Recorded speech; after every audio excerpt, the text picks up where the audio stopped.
Hello everyone, welcome to the channel. समझ आ गया। आज जैसा कि कंपार्टमेंट वालों का पेपर हुआ है 12th अकाउंट्स का और 15 जुलाई 2024 को पेपर हुआ है। बच्चों की डिमांड पर 1 मार्क्स के क्वेश्चन मैं करवाने जा रहा हूं, तो हम 20 मार्क्स के क्वेश्चन कवर करेंगे इस वीडियो में। आइए करते हैं।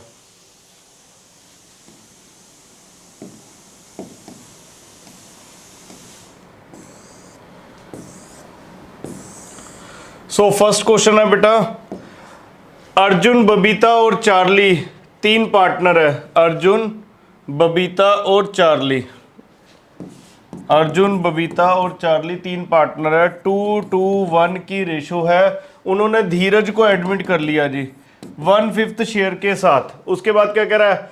वो कह रहा है कि 1/5 शेयर के साथ उसने धीरज को एडमिट किया था। On the admission debt capital है कितनी कितनी कैपिटल है बेटा? कहता उसके अंदर एडजस्टमेंट ऑफ गुडविल भी है, रिवैल्यूएशन ऑफ एसेट भी है। अर्जुन की कैपिटल कितनी है? 62,000 और बबीता की 52,000 और इसकी है 36,000। बेटा ये एडजस्टमेंट ऑफ कैपिटल का क्वेश्चन है और एडजस्टमेंट ऑफ कैपिटल के क्वेश्चन में क्या कहा है? अगर डी का शेयर 1/5 है तो इन तीनों का शेयर क्या होगा? 4/5। अब हम टोटल कैपिटल अगर निकालेंगे तो कैसे निकालेंगे? हम इन तीनों को प्लस करेंगे। हम इन तीनों को बेटा जी प्लस करेंगे, जैसे कि 62,000, 52,000, 36,000। इसका आएगा 1,50,000। अब ये देखो बेटा, ये तीन चीजें 1,52,000 की कैपिटल आ रही है और इनका शेयर है 4/5। टोटल कैपिटल निकालने के लिए रेसिप्रोकल करेंगे इंटू 5/4। ये आएगा 187,500। अब अगर डी की क्या हिस्से की कैपिटल आपने निकालनी है 187,500 का 1/5 कर दीजिए तो ये आ जाएगा आपका 37,500। तो आपका सही आंसर है 37,500, दैट इज ए। आगे चलते हैं। अगली बात क्या कह रहा है? अगली बात बोल रहा है, कहता है there are 2 statement, assertion and reasoning की बात कर रहा है।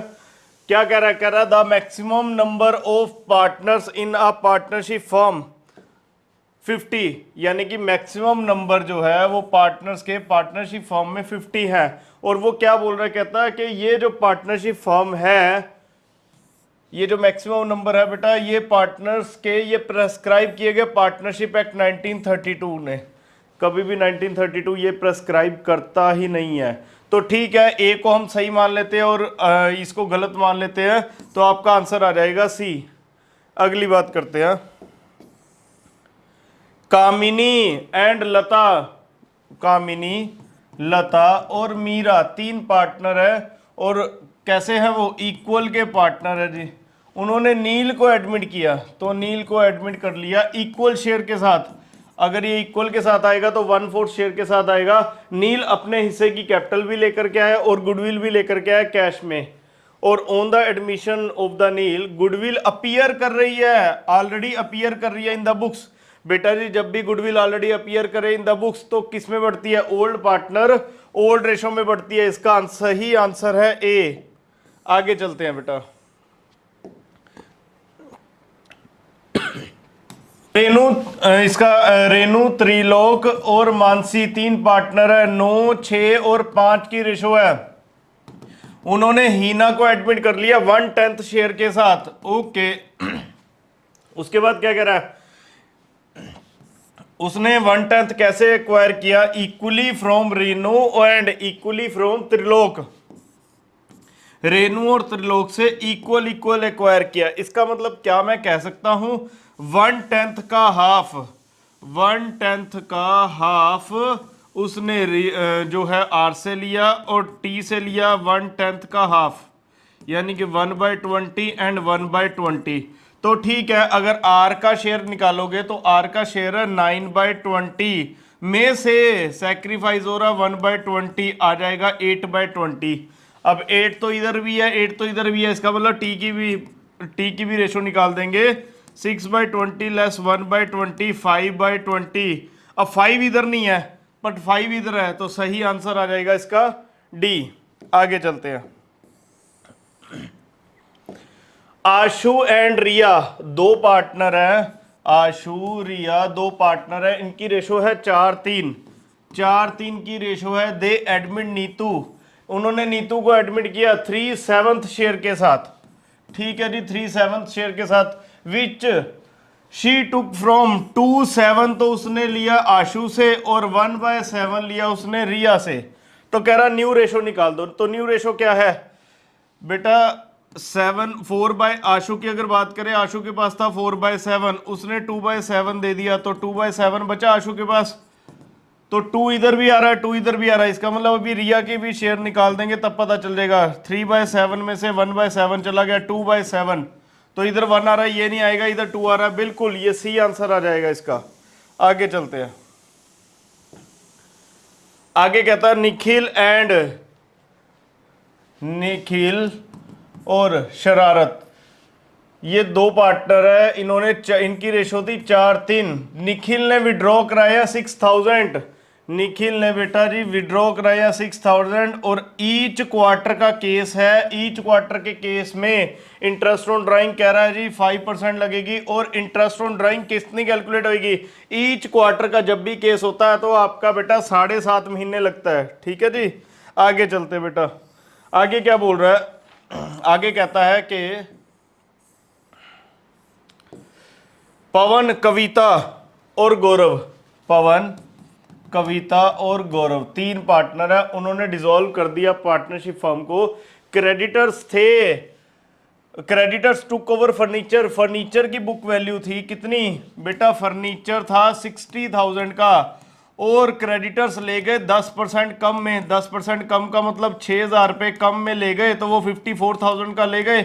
आगे क्या कह रहा है, कह रहा पर वो पार्ट सेटलमेंट में लेके गए, इसका मतलब अभी भी क्रेडिटर सेटल नहीं हुए, और वो पार्ट सेटलमेंट कितनी थी उनकी 60,000 की, ठीक है जी। वो क्या कह रहा है, कहता है कि पार्ट सेटलमेंट में 60,000, जब 60,000 में 54,000 की पेमेंट हुई है, तो कहता बैलेंस अमाउंट थ्रू चेक, तो बैलेंस अमाउंट कितना बचा, 60,000 देने हैं, 54,000 का ले गए, बाकी तो बेटा 6,000 बचा, तो 6,000 वो बैंक से पेमेंट करेंगे। अगली बात करते हैं, दक्ष और एकांश 2 पार्टनर है, 3:1 की रेशो है, कैपिटल है 160 एंड 1 लाख। उसके बाद बोल रहा है इंटरेस्ट ऑन कैपिटल दे दो जी 10%, बेटा जी 10% अगर इंटरेस्ट ऑन कैपिटल देंगे, ये 16,000 आ जाएगा, ये 10,000 आ जाएगा, बट हमारे पास प्रॉफिट ही कितना है सारा 13,000 रुपये, इसका मतलब 13,000 का प्रॉफिट कौन सी रेशो में बढ़ जाएगा, एक्सपेंस रेशो। तो एक्सपेंस रेशो है 16 और 10, 5 और 8, 8-5 की रेशो में 13,000 का 8-5 की रेशो में बांटो, तो दक्ष की इंटरेस्ट ऑन कैपिटल कितनी आएगी, 13,000 इंटू 13, 8,000 रुपए की आएगी बेटा, इसका सही आंसर है बी। उसके बाद कह रहा है एकांत का शेयर ऑफ प्रॉफिट, जब हमारी इंटरेस्ट ऑन कैपिटल ही 8,000 ये बट गई, और 8 और माइनस कर दो 13,000, 5,000 ये बट गई, तो हमारे पास प्रॉफिट कहां बचा, प्रॉफिट नील आ गया, तो अभी प्रॉफिट तो कुछ भी नहीं ना बटेगा, तो नील आ जाएगा ये आंसर। आगे चलते हैं, आगे क्या बोल रहा है, कहता है कि court does not intervene in the case of dissolution of partnership. चलो जी, कोर्ट वो कह रहा है कि कोर्ट जो है वो डिसोल्यूशन ऑफ पार्टनरशिप के केस में नहीं आती। कब नहीं आती, कह रहा dissolution of partnership take place by the mutual agreement among the partners, partners ने आपस में ही डिसाइड कर लिया कि हम डिसोल्यूशन करेंगे, तो ठीक है, कोर्ट को आने की क्या जरूरत है, कोई दिक्कत नहीं है, इसका सही आंसर बी कर देंगे। आगे चलते हैं जी, money not receive from share holder on allotment of calls, जब बेटा अलॉटमेंट होती है शेयर्स की और किसी ने पैसे नहीं दिए होते तो हम डेबिट में डालते हैं, कौन से, कॉल्स इन एरियर्स के डेबिट में डालते हैं। आगे चलते हैं जी, those debentures where a charge is created on the asset of the company, बेटा वो डिवेंचर जिनके ऊपर कोई ना कोई चार्ज क्रिएट होता है तो वो सिक्योर्ड डिवेंचर्स माने जाते हैं। आगे चलते हैं जी, नगर लिमिटेड ने इशू किए 6,000 के 11% डिवेंचर, 100 ईच है, और डिस्काउंट है 10% रिडीमेबल एट प्रीमियम, ठीक है जी। वो कहता 6,000 के डिवेंचर है, और कितने डिवेंचर है जी, वो डिवेंचर है आपके 6,000 के डिवेंचर है। आगे क्या बोल रहा है, कह रहा है 11% डिवेंचर है और 100 ईच है, 100 ईच में भी 10% का डिस्काउंट है, रिडीमेबल एट प्रीमियम है, बट रिडीमेबल एट प्रीमियम का रेट नहीं दिया, कोई दिक्कत नहीं है। तो क्या कह रहा है, discount on issue of debenture and premium और रिडम्पशन, हमने सारे का सारा अकाउंट फॉर कर दिया loss on issue of debenture में, जो कि पूरा टोटल अमाउंट बना है 90,000। अब मुझे बताओ 6,60,000 प्लस इंटू 100 कर लो, 6 लाख के डिवेंचर है। अगर बेटा जी इसका 10% भी करोगे ना तुम लोग, तो देखो 60,000 रुपए का डिस्काउंट आएगा, 60,000 का डिस्काउंट आएगा, बट लॉस कितना आ रहा है, लॉस तो आ रहा है 90,000 का। इसका मतलब कौन सा बैलेंस अमाउंट है जो प्रीमियम ऑन रिडम्पशन में आएगा, वो है 30,000 का एक्स्ट्रा अमाउंट है जो कि प्रीमियम ऑन रिडम्पशन में आएगा। आगे चलते जी। 1 अप्रैल 2022 को सूर्या लिमिटेड ने इशू किए 10,000 12% डिबेंचर, 100 का ईच है। उसके बाद क्या कह रहा है, 100 का ईच है, प्रीमियम कितना है 5%, 10,000 के डिबेंचर है जी, 100 रुपये का एक है, 5 रुपये प्रीमियम हो गया। कहता टोटल इंटरेस्ट ऑन डिबेंचर कितना आएगा, तो ठीक है 10,000 इंटू 100 कर लो, तो 10,000 इंटू 100 कर लोगे, आपके पास 10 लाख आएगा, 10 लाख का 12% कर दो, बात खत्म, 1,20,000 रुपये का डिबेंचर का इंटरेस्ट आ जाएगा। ठीक है जी, आगे चलते ही। आगे कहता है Deepa Elton and Frank, Deepa Elton and Frank तीन पार्टनर है, 2:1 की रेशो है। उन्होंने डिसाइड किया हम 1, 2 और 2 की रेशो कर लेंगे, कोई बात नहीं। और एक यहाँ पे लिखा हुआ डेबिट बैलेंस है प्रॉफिट एंड लॉस अकाउंट का 50,000, ठीक है। लास्ट में बोल रहा है, कहता है कि इसकी एडजस्टमेंट एंट्री पास करो। जब भी हमारे पास प्रॉफिट एंड लॉस अकाउंट की डेबिट बैलेंस की एंट्री आती है तो हम क्या करते हैं, सैक्रिफाइस टू गेनिंग पार्टनर। तो यहां पे देख लेते हैं, अगर old ratio minus new ratio करे तो ये 1/5 आ जाएगा, तो ये सैक्रिफाइस कर रहा है, ये कुछ भी नहीं कर रहा। 1/5 माइनस 2/5 कर लो, -1/5, ये क्या कर रहा है, गेन। तो आप सैक्रिफाइस किसको करोगे, डी को, तो डी सैक्रिफाइस कर रहा है, तो ये 2D है। 2 फ्रैंक, तो ठीक है, इन दोनों में से कोई ना कोई एंट्री है। अब मुद्दा क्या है कि सर कितनी है, 50,000 का 1/5 कर लो 10,000, तो ये वाली एंट्री है, इसका सही आंसर आएगा ए। आगे चलते हैं। उसके बाद क्या कह रहा है, सोम, पैम और रोन तीन पार्टनर है, 7:1 की रेशो है। उन्होंने चेंज करने की कोशिश की 1:7 की। अब उनके पास क्रेडिट बैलेंस पड़ा है प्रॉफिट एंड लॉस अकाउंट का 1 लाख का। अब देखो बैलेंस तब क्रेडिट था, तब डेबिट था, सैक्रिफाइस टू गेनिंग आ गया, अब आएगा गेनिंग टू सैक्रिफाइस। तो देख लो कौन गेन कर रहा है। अगर इसको सैक्रिफाइस रेशो में निकाले, old ratio minus new ratio करे, तो ये आएगा 6/10, ये आ जाएगा नील, और ये आ जाएगा -6/10। तो ये सैक्रिफाइस कर रहा है और ये गेन कर रहा है, तो आर गेन कर रहा है, यानी कि आर में से इनमें से कोई आएगा, आर गेन कर रहा है, और 2S सोम जो है वो सैक्रिफाइस कर रहा है। अब मुद्दा क्या है, मुद्दा ये है कि अमाउंट कितनी आएगी, एक 20 आ रही है, एक 60,000, 1 लाख इंटू 6/10 कर दो, 1 लाख इंटू 6/10, 60,000 वाली एंट्री सही है, तो बी एंट्री इसकी सही आ जाएगी। उसके बाद क्या कह रहा है, अनु, बीना और रॉय 3:2:1 की रेशो है। रॉय रिटायर हो गया, ओके, और रॉय ने अपना सारा शेयर अनु को दे दिया। अरे भाई, रॉय के पास एक ही टॉफी थी, वो उसने अनु को दे दी। अनु के पास 3 टॉफी थी, एक टॉफी और मिला दो तो 4 टॉफी ये होगी, और इसके पास ना कोई चेंज ही नहीं आएगा, तो 4:2 को कर लो, 2:1 की रेशो आ जाएगी। तो इसका सही आंसर 2:1 है।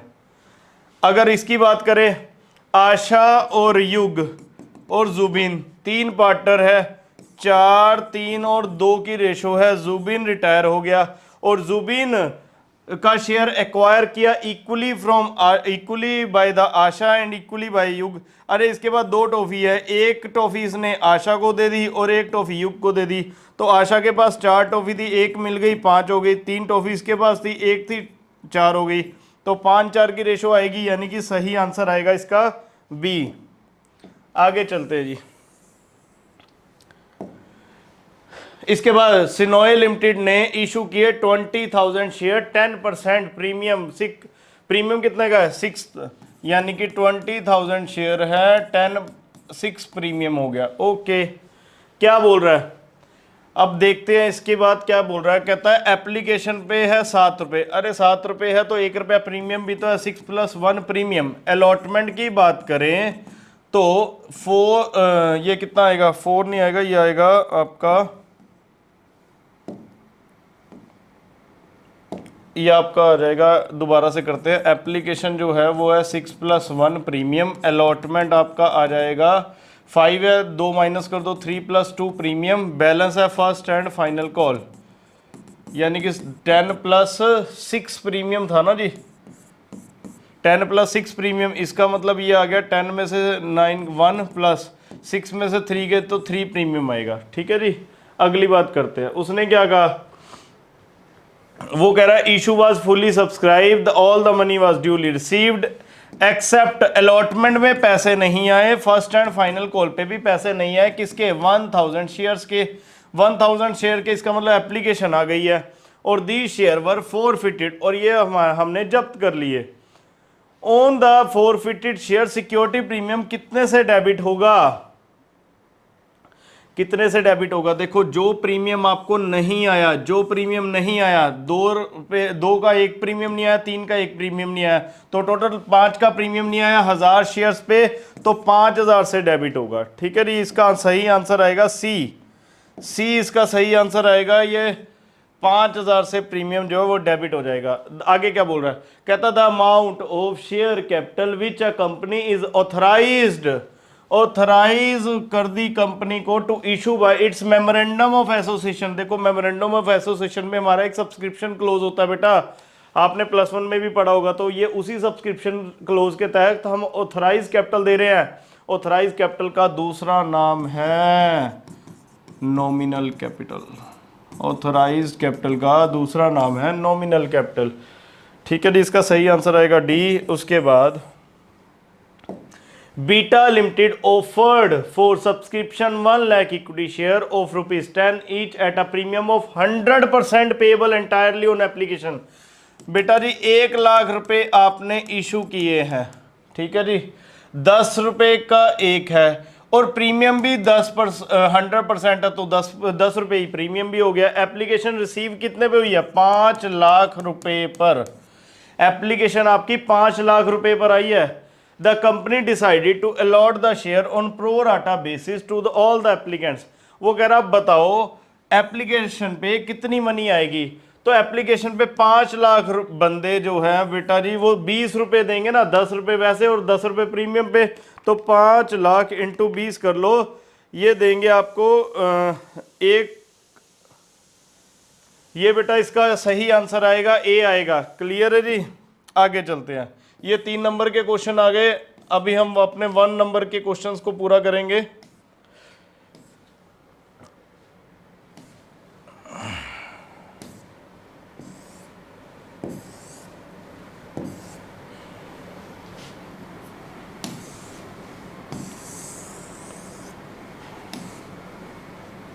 हाँ जी, क्वेश्चन नंबर 27 क्या बोल रहा है। क्वेश्चन नंबर 27, क्वेश्चन नंबर 27 बोलता है, कहता है कि which statement which of the following is not a limitation. कौन सी इसमें से आपकी लिमिटेशन नहीं है, कौन सी इसमें से आपकी लिमिटेशन नहीं है।